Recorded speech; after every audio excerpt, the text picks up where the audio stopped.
Hi everyone, welcome to our channel.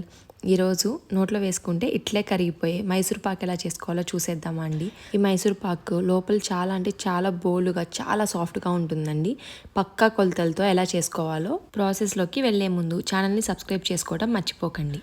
ముందుగా Mysore Pak prepare చేయడం కోసం ఒక థిక్ ప్యాన్ పెట్టుకొని అందులోకి 2 గ్లాసుల దాకా షుగర్ని వేసుకోవాలి. నేను ఇక్కడ అన్ని ఈ గ్లాస్ కొలతలతో తీసుకుంటున్నానండి. మీకు ఎంత క్వాంటిటీ కావాలో దాన్ని బట్టి glass size increase or decrease చేసుకొని సేమ్ మెజర్మెంట్స్ని ఫాలో అయిపోవచ్చు. ఇప్పుడు అందులోకి 1/2 గ్లాస్ దాకా వాటర్ని పోసుకొని ఈ షుగర్ కరిగేదాకా మిక్స్ చేసుకోవాలి.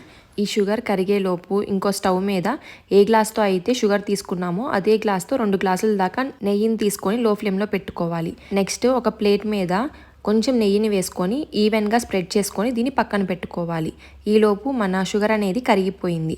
ఇప్పుడు ఈ షుగర్లోకి 1 గ్లాస్ దాకా శనగపిండిని చూపిస్తున్న విధంగా నలుపుకుంటూ వేసుకోవాలి, లేకపోతే ఉండలు కట్టేస్తే. మీకు ఈ ప్రాసెస్ కొంచెం టఫ్గా అనిపిస్తే ముందుగా 1 గ్లాస్ దాకా శనగపిండిని జల్లెడలో జల్లించుకొని సాఫ్ట్గా చేసుకొని దాన్ని కొంచెం కొంచెంగా వేసుకుంటూ మిక్స్ చేసుకోవాలి. శనగపిండిని కంటిన్యూస్గా మిక్స్ చేస్తూనే ఉండాలండి, లేకపోతే ఉండలు కట్టేస్తే. ఒకసారి ఈ షుగర్లో శనగపిండి ఫుల్గా మిక్స్ అయిపోయినప్పుడు అందులోకి మనం పక్కన వేడి చేసుకుంటున్న నెయ్యిని 1 టేబుల్ స్పూన్ అట్లా పోసుకుంటూ కంటిన్యూస్గా మిక్స్ చేసుకోవాలి. ఇలా నెయ్యి పోయంగానే పొంగు వస్తుంది.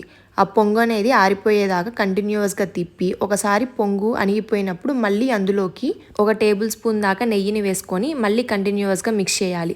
ఈ ప్రాసెస్ మనం తీసుకున్న 2 గ్లాసెస్ ఆఫ్ నెయ్యి కంప్లీట్గా అయిపోయేదాకా కంటిన్యూస్గా మిక్స్ చేసుకుంటూనే ఉండాలి.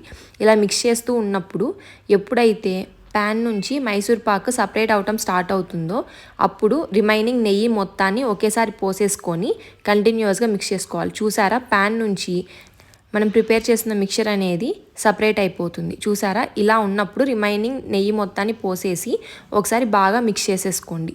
ఇలా గుల్లగా వచ్చినప్పుడు ఫైనల్గా స్టవ్ ఆఫ్ చేసేసి అందులోకి 1 చిటికెడు సోడా ఉప్పుని వేసుకోవాలి. ఇలా సోడా ఉప్పు వేయటం వల్ల మనకి మైసూర్ పాక్ అనేది చాలా గుల్లగా పొంగి వస్తుంది. ఇలా వేసి ఒకసారి బాగా మిక్స్ చేసి వెంటనే మనం గ్రీస్ చేసి పెట్టుకున్న ప్లేట్లోకి వంపేసుకోవాలి. ఇలా వంపేసుకొని దాని మీద ఏమీ వత్తటం కానీ ప్రెషర్ పెట్టడం కానీ చేయకండి. అలా చేస్తే మనకి మైసూర్ పాక్లో లోపల గ్యాప్స్ వస్తుంది కదండి, ఆ స్ట్రక్చర్ అంతా పోతుంది. చూసారా, ఇలా ఉన్నప్పుడే లైట్గా ఆరిపోయిన తర్వాత దాన్ని కావాల్సిన సైజులోకి షేప్లోకి కట్ చేసుకోండి. ఆరిపోయిన తర్వాత కట్ చేస్తే కొంచెం పొడి పొడిగా ముక్కలైపోతుంది. కాబట్టి మీకు కావాల్సిన సైజుల్లోకి కట్ చేసుకొని ఆరిపోయిన తర్వాత తీసి స్టోర్ చేసుకోవచ్చు. అంతేనండి, చాలా ఈజీగా మనం మైసూర్ పాక్ని ప్రిపేర్ చేసేసుకోవచ్చు. చూసారా, చూడటానికి ఎంతో బాగా వచ్చింది కదా. నోట్లో వేసుకుంటే ఇలా కరిగిపోతుంది. మీకు గనక నెయ్యి వాడటం ఇష్టం లేకపోతే అదే ప్లేస్లో 2 గ్లాసెస్ దాకా ఆయిల్ని యూస్ చేసుకోవచ్చు. మీరు కూడా ఒకసారి ఇంట్లో ఈ మైసూర్ పాక్ని ట్రై చేసి ఎలా వచ్చిందో కమెంట్ సెక్షన్లో కమెంట్ చేయడం మర్చిపోకండి. Thanks for watching the video.